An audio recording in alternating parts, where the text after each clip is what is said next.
ஓம் சாய்ராம். சகலம் சாய்பாபா நேயர்களுக்கு என்னுடைய அன்பான வணக்கங்கள். இன்றைக்கி வீடியோவில் நம்ம சப்ஸ்கிரைபர் ஒருத்தவங்களுக்கு ஷீரடியில் நடந்த ஒரு அற்புதம். சமீபமாக அவங்க ஷீரடி போயிட்டு வந்திருக்காங்க. அங்கே அவங்களுக்கு நடந்த அழகழகான அனுபவங்களை எல்லாம் தான் நம்மக்கிட்ட ஷேர் பண்ணியிருக்காங்க. வீடியோவை ஸ்கிப் பண்ணாமல் முழுசாக பாருங்கள். சேனலை இன்னும் சப்ஸ்கிரைப் பண்ணல அப்படின்னா சப்ஸ்கிரைப் பண்ணிக்கோங்க. நோட்டிஃபிகேஷனையும் அமுத்தி வச்சுருங்க. அப்போ தான் உங்களுக்கு அப்பப்போ வீடியோ வரும். இப்போ நம்ம இன்ட்ரெஸ்டிங்கான ஷீரடி மிராக்கிள்குள்ளே போகலாமா? வணக்கம். இது சகலமும் சாய்பாபா.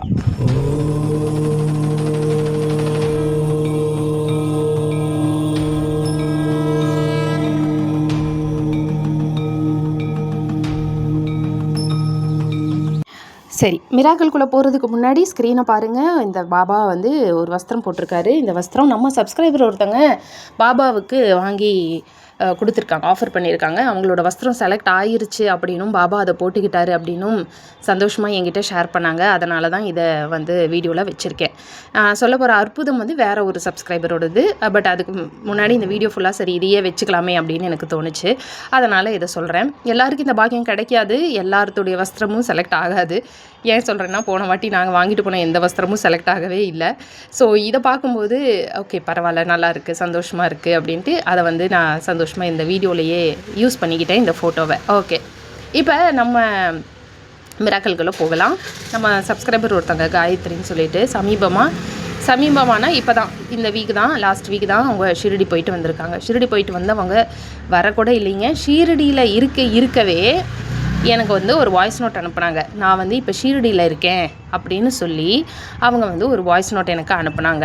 அந்த வாய்ஸ் நோட்டில் பார்த்திங்கன்னா அவ்வளோ சந்தோஷமாக பாபா தனக்கு என்ன பண்ணார் அப்படிங்கிற விஷயத்த அவங்க அவ்வளவு சந்தோஷமாக எக்ஸ்ப்ரெஷன்ஸோடு அவங்க அதை ஷேர் பண்ணதை நான் அப்படியே ஒரு ஆடியோ நோட்டாக போட்டு உங்களுக்கு இந்த வீடியோவில் கொடுக்கலான்னு நினைக்கிறேன். ஏன்னா எத்தனையோ அற்புதங்களை நான் என்னுடைய குரல் வாயிலாகவே நான் சொல்லியிருக்கேனாலும் சில அற்புதங்களை என்றைக்குமே அவங்களுடைய வாய்ஸ் நோட்டைவே அப்படியே நான் போடுறதுண்டு. நான் ஏன் அதை அப்படியே போடுறேன்னா, நான் என்ன தான் அந்த மிராக்களை உள்வாங்கி அதை அழகான வார்த்தைகளோட வெளிப்படுத்தினாலும் சில அற்புதங்களை அவங்கவுங்க குரல் வாயிலாக அந்த சந்தோஷத்தோடு அவங்க ஷேர் பண்ணுவாங்க இல்லையா, அந்த எக்ஸ்ப்ரெஷன்ஸோடு நீங்கள் ஒரிஜினலாக அதை கேட்டால் தான் அது இன்னுமே கேட்குறக்கு உங்களுக்கு அனுபவிக்கிறதுக்கு அது ரொம்ப நல்லாயிருக்கும். அது ஒரு நல்ல குட் ஃபீலாக உங்களுக்கு கிடைக்கும். அதனால தான் சில சமயம் இதை நம்ம சொல்கிறத காட்டிலும் ஒரிஜினல் ஆடியோவே போட்டுடலாம், அதுதான் நல்லாயிருக்கும் அப்படின்னு எனக்கு தோணும். அப்படி தோணும் போதெல்லாம் நான் ஆடியோவை போட்டுட்ருவேன். ஓகே, இப்போ நீங்கள் அவங்களுடைய வாய்ஸ் நோட்டை கேட்டுட்டு வாங்க. ஹலோ மேம், நான் காயத்ரி கோயம்புத்தூர்லேருந்து பேசுகிறேங்க. நான் இப்போ ஷீரடியில் இருக்கேன். நான் நீங்கள் புக்ஸ் எல்லாம் படிக்கிறத கேட்டுட்டு நானும் என் சச்சரித்தத்தை 7 நாளில் படிக்கணும்னு ஆரம்பித்தேன். 7 நாளில் முடித்து 8வது நாள், அதாவது 20th ஏப்ரல் நான் இந்த வருஷம் 2026 ஷீரடிக்கு வந்திருக்கேன். ஸோ ஷீரடியில் 20, 21, 22 3 நாள் தங்கியிருந்தோம். இப்போ 22 இன்னைக்கு. ஸோ இப்போது நாங்கள் கிளம்ப போகிறோம் பேக் டு கோயம்புத்தூர். ஸோ காலையில் காக்கடா ஆரத்தி நான் துவாரகா மாயில் போய் பார்த்தேன். எனக்கு துவாரகா மாயில் எனக்கு ஒரு பெரிய அற்புதம் இன்றைக்கி நடந்துச்சு. என்னென்னா, நான் 4:30க்கு போனேன். 4:30க்கு போகும்போது துணியில் இருக்கிற அந்த துணியெல்லாம் துவாரகா மாயில் இருக்கிற துணியை அவங்க க்ளீன் பண்ணி எடுத்துட்டாங்க. ஸோ நான் அங்கே போய் கரெக்டாக போய் நிற்கும்போது என்ன நடக்குதுன்னு ஃபஸ்ட்டு நான் புரிஞ்சிக்கிறதுக்கே ஒரு ஃபியூ செகண்ட்ஸ் ஆச்சு. அதுக்குள்ளார அவங்க ஒரு பெரிய இந்த அரிசி போடுற ட்ரம்மை என் கையில் கொடுத்தாங்க. ஒரு 8 ட்ரம்மு ஒட்டுக்காக இருக்கும், 8 இல்லை 7 ட்ரம்மும் இருக்கும். அதை எடுத்துகிட்டு போய் இன்னொரு என்ன ரூம் சார், எதுக்கு ஷாம் மந்திர் அப்படிங்கிற ஒரு ரூமில் எடுத்துகிட்டு போக சொன்னாங்க. எனக்கு எதுக்கு எடுத்துகிட்டு போக சொல்கிறாங்கன்னு தெரியல. சரி, எடுத்துகிட்டு போக சொல்கிறாங்கன்னு சொல்லி எடுத்துகிட்டு போனேன். அங்கே போனால் அங்கே பூரா வரட்டியாக இருந்துச்சு, பூரா வரட்டி. ஸோ ஒரு ட்ரம்மு முழுக்க வரட்டியை ரொப்புங்க அப்படின்னு சொல்லியிருந்தாங்க. ஸோ அதனால் அதை ரொப்பி திருப்பி கொண்டு துவாரகா மாயில் வச்சேன். ஸோ மற்ற பேக்ஸ் எல்லாமே மற்ற ஆளுக எடுத்து ஃபில் பண்ணாங்க. ஸோ நான் அதை கொண்டு இங்கே துவாரகா மாயில் தூக்கிட்டு இங்கே கொண்டு வச்சேன். இங்கே வச்சதுக்கப்புறம் அவங்க எங்கிட்டேருந்து எடுத்துகிட்டு அப்புறம் அவங்க எங்கிட்டேருந்து கையிலேருந்து வாங்கிட்டாங்க உள்ளே கொண்டு போய் இதில் துணியில் போடுறதுக்கு. அதுக்கப்புறம் எல்லோரும் பார்த்தேன், என்ன மாதிரி இன்னொரு 4 லேடிஸ் இருந்தாங்க. அவங்க எல்லாம் க்ளீன் பண்ணுறதுக்கு சீமர் எடுத்துகிட்டு இருந்தாங்க. ஸோ நானும் போய் ஒன்று எடுத்து துவாரகா மையை ஃபுல்லாக க்ளீன் பண்ணேன். அதாவது முதல் 2 படிக்கட்டை ஒருத்தங்க க்ளீன் பண்ணாங்க, நான் 3வது படிக்கட்டும் அப்புறம் பாபா சமைச்சு கொடுக்குற அந்த அந்த ஸ்டவ் மாதிரி ஒன்று இருக்கு இல்லைங்களா, ஸோ அதுலேருந்து அது வரைக்கும் நான் க்ளீன் பண்ணி கொடுத்தேன். க்ளீன் பண்ணதெல்லாம் இன்னொருத்தவங்கிட்ட கொடுத்தேன். அவங்க அப்படியே க்ளீன் பண்ணிட்டு போனாங்க. ஸோ இப்படி எல்லாரும் க்ளீன் பண்ணிட்டு போயிட்டு இருக்கும்போது அப்புறம் எல்லாரும் மற்றவங்களாம் துடைக்க ஆரம்பிச்சிட்டாங்க. நான் போய் நடுவில் துவாரகாமாயில உட்காந்து அந்த டிவியில் வர்ற ஆரத்தியை பார்க்கலாம்னு சொல்லி உட்காந்துருந்தேன். அப்படி உட்காந்துட்டு இருக்கும்போது எங்கிருந்தோ வந்த நாய் வந்து கடகடன்னு வந்து ஓடி வந்து என் கால் கீழே வந்து படுத்துக்குச்சு. எனக்கு ரொம்ப ஆச்சரியமா இருந்துச்சு. ஏன்னா போன வருஷமும் நான் வந்தப்போ என் கனவுல வந்த நாய் வந்து என் கால் மேல படுத்துருந்துச்சு. இந்த வாட்டி நான் கனவுல எதுவுமே காணல. ஆனா பாபா வந்து நாய் ரூபமா வந்து எல்லாத்துக்கிட்டையும் போனாங்க. ஆனா வந்து கடைசியில என்கிட்ட வந்து ஓரமா ஒதுக்கி படுத்துட்டாங்க. என் கால் விறுவிறுத்து போச்சு. அதனால காலை வந்து தள்ளும்போது நான் என்னதான் கால் தள்ளினாலும் அவர் திருப்பி திருப்பி என்கிட்டயே கூடயே வந்து என்கிட்ட படுத்துட்டு இருந்தாரு. எனக்கு அது ரொம்ப நெகிழ்ச்சியா இருந்துச்சு அதை கேட்கறதுக்கு. அதுக்கப்புறம் இந்த கிளீன் பண்ண முல்லை துவாரகா மையை கிளீன் பண்ணி புது பூ போடுறாங்க. ஸோ அந்த பழைய பூவை எடுத்து கட் பண்ணி எல்லாத்துக்கும் கொடுத்துட்டாங்க. ஒருத்தர் வந்து சுமங்கலியா இருக்க ஒரு அம்மாவுக்கு கொண்டு போய் கொடுத்தாங்க. என்னையும் கொஞ்சம் பார்த்தாங்க, போனாரு, திருப்பி வந்து அப்புறம் எனக்கு கொண்டு வந்து கொடுத்துட்டு போனாரு. எனக்கு ரொம்ப ரொம்ப ரொம்ப சூப்பரா இருந்துச்சு எனக்கு அது அந்த நிகழ்ச்சி. இதை விட அற்புதம் என்னன்னா, எங்க அம்மா வந்து ஒரு ட்ரெஸ்ஸு வந்து வாங்கி பாபா கொடு அப்படின்னு சொல்லியிருந்தாங்க. டொனேஷன் கொடுத்துரு அப்படின்னு சொல்லி என்கிட்ட சொல்லியிருந்தாங்க. ஸோ துவாரகாபாயில் இதெல்லாம் முடிச்சதுக்கப்புறம் நான் பக்கத்துலேயே இருக்கிற ஒரு கடையில் போய் ஒரு ட்ரெஸ்ஸை வாங்கிட்டு நானும் என் பையனும் தான் போயிருந்தோம். ஸோ நாங்கள் வந்து மேலே போய் கொடுக்கணும்னு சொல்லும்போது என் பையன் சொன்னால், மம்மி அது ரொம்ப கியூ இருக்கும், ரொம்ப லாங்காக இருக்கும், டைம் ஆகும், போகலாம் மம்மி அப்படின்னு சொன்னான். பட் நான் என்ன சொன்னேன், இல்லை சீக்கிரமா போயிடலாம், பாபா உன்னை வந்து நிற்கவே மாட்டார் அப்படின்னு நான் சொன்னேன். நம்பவே மாட்டீங்க, 7 நிமிஷம் நான் டைம் பார்த்துட்டே போனேன். 7 நிமிஷத்துல மேலே வரைக்கும் போயிட்டோம். அங்கே போய் பார்த்தா ஒரு கியூ எம்டியா இருக்கு. ஏன் அங்கே யாருமே நிற்கலன்னு எனக்கு தெரியல. சரி நானும் என் பையனும் அதில் நின்று ஒரு ஜஸ்ட் ஒரு 1 மினிட், நாட் ஈவன் 1 மினிட் அப்படி கூட சொல்ல முடியாது, வித்தின் 1 மினிட் நாங்கள் ஸ்ட்ரைட்டாக போய் பாபா சமாதியவே தொட்டு கும்பிட்டேன்.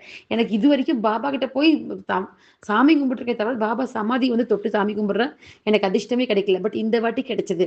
சாமி கும்பிட்டு என் கையில் சச்சரிதம் வச்சுக்கிட்டே தான் நான் போயிருந்தேன் எல்லா இடத்துலையும். ஸோ சச்சரிதத்தையும் எடுத்து கொண்டு போய் பாபா இதில் சமாதி மேலே வச்சு தான் சாமி கும்பிட்டேன். என் பையன்கிட்ட அந்த ட்ரெஸ்ஸை கொடுத்து என் பாபா சமாதியில் வச்சு கொடுக்க சொல்லு அப்படின்னு அவங்க வச்சு கொடுத்தாங்க. கையில் எனக்குன்னு சொல்லி ஒரு பூ, ஒரு மஞ்சள் பூவும் எனக்கு கொடுத்தாங்க. ஸோ இந்த மஞ்சள் பூவும் இந்த சச்சரிதத்தையும் கையில் எடுத்துக்கிட்டு எக்ஸிட் ஆகி வெளியில் வந்துட்டோம். சரி வெளியில் வந்ததுக்கப்புறம் அங்கே அந்த வேப்ப மரத்தடியில் போனோம். ஸோ வேப்ப மரத்தடியில் எல்லாரும் சாமி கும்பிட்டாங்க, நானும் சாமி கும்பிட்டு அங்கே ஒருத்தர் உள்ள உட்காந்துட்டு இருக்காரு. எனக்கு என்ன தோணுச்சுன்னு தெரியல. நான் போய் அவரோட காலில் விழுந்து ஆசீர்வாதம் வாங்கினேன். ஆசீர்வாதம் பண்ண நான் போயிட்டு 2 அடி முன்னாடி போயிட்டேன். அவர் கூப்பிட்டாரு, புக்கு தேதோ அப்படின்னு சொன்னாரு. ஆனா எனக்கு அது காதுல ஒழுங்கா விழுகல. அவங்க தமிழும் சாரி ஹிந்தியும் மராட்டியும் கொஞ்சம் மிக்ஸ் பண்ணி பேசுறதுனால எனக்கு அது புரியல. அதுக்குள்ள என் பையனை கூப்பிட்டு, ஆனா என் பையன் விழுந்து சாமி கும்பிட்டு இருந்தான். அதுக்கப்புறம் அவர் பக்கத்துல இருந்து புக்கு அப்படின்னு சொன்னார். ஓ புரிஞ்சு, புக்கு கொடுன்னு கேட்டாரு. சரி நான் கையில் இருக்க புக்கு அவர்கிட்ட கொடுத்தேன். நம்ப மாட்டீங்க, அவர் என் கையில இருந்து இப்ப சொல்ல கூட எனக்கு புல் அரிக்குது. அந்த புக்கை வாங்கி கொண்டு போய் பாபா முன்னாடி வச்சு உள்ள வந்து எனக்கு 1 2 3 4 5 6 7 8 9 10 11 குட்டி குட்டி இலைகள் 11 12 இலைகள் அதில் உள்ள போட்டு எனக்கு இந்த சச்சரிதத்தை மூடி எனக்கு கொடுத்தாங்க. எனக்கு ரொம்ப ரொம்ப சந்தோஷமா இருந்துச்சு. அதோட ஃபோட்டோவையும் உங்களுக்கு நான் அனுப்பிச்சிருக்கேன், பாருங்க. எனக்கு இதை விட எனக்கு பாபா என்ன பிளஸ் பண்ண முடியும், இதை விட எனக்கு இதுவே பெரிய பிளஸ்ஸிங்காக எனக்கு தெரிஞ்சது. Thank you for all that. அப்புறம் நீங்கள் சொன்னதுக்கு அப்புறம் தான் நேற்று நான் வந்து ரகத்தா அதுக்கு பக்கத்தில் இருக்க கோயில்களுக்கெல்லாம் போயிட்டு வந்தேன். ரொம்ப நன்றி. உங்கள் வீடியோவை ஒவ்வொரு வாட்டி பார்க்கும்போது எனக்கு நிறைய இன்ஃபர்மேஷன்ஸ் அதில் கிடைக்குது. So thank you for all. எல்லா ஆசீர்வாதமும் இவங்களுக்கு வழியாக கிடச்சிருக்கு. ஷாம் சந்தர்ஹாலில் போய் வரட்டி எடுத்துகிட்டு வான்னு சொல்லியிருக்காரு. அதுக்கப்புறம் துடைக்கிற பாக்கியம் கிடச்சிருக்கு, பூ கிடச்சிருக்கு. பூ கிடச்சதுக்கப்புறம் வஸ்திரம் வாங்கிட்டு 7 நிமிஷத்தில் அடுத்த 7வது நிமிஷம் பாபா சமாதி கூட்டமே இல்லாமல் நேராக பாபாவை போய் பார்த்துருக்காங்க. அதுக்கப்புறம் குருஸ்தானில் போய் ஜஸ்ட்டு நின்றுருக்காங்க. விழுந்து கும்பிட்டதுக்கு கேட்டு அந்த சரித்திராவை கொடுன்னு கேட்டு வாங்கி உள்ள 12 இலையை வச்சு கொடுத்துருக்காரு. இத்தனையும் பாபா கேட்காமலே வழியை செஞ்சுருக்காரு. அப்படின்னா இதிலேருந்து நீங்கள் ஒன்று புரிஞ்சுக்கணும். ஷீரடிக்கு போய் நான் சந்தன துணியெல்லாம் கேட்டேன், உங்களை மாதிரி நீங்கள் சிலிம் கொடுத்த போது உங்களுக்கு கிடைச்ச மாதிரி எனக்கு வேணும்னு நான் கெஞ்சி பூஜாரி கிட்ட கேட்டேன், எனக்கு பூஜாரி கொடுக்கல அப்படின்னு சொல்லிட்டு எனக்கு தெரிஞ்சு ஒரு 10 பேர் இருப்பீங்க என்கிட்ட வருத்தப்பட்டு மெசேஜ் பண்ணீங்க. உங்கள் எல்லாருக்கும் நான் சொல்லிக்கிறேன், நீங்கள் கேட்டது பாபா கிட்ட தான் கேட்டிருக்கணுமே தவிர பூஜாரி கிட்ட கேட்கக்கூடாது. அங்கே போய் ஏன் பூஜாரியை கேட்கணும்? பாபா கிட்ட கேட்டாலே அவரே ஏதாவது ஒரு ரூபத்தில் உங்களுக்கு வழியை கொண்டு வந்து கொடுத்துருப்பாரே. அதை விட்டுட்டு நீங்கள் பூஜாரி கேட்டது கெஞ்சி கெஞ்சி கேட்டது தப்பு அப்படிங்கிறத நான் நிறைய பேருக்கு ரிப்ளையாக கொடுத்துருந்தேன்.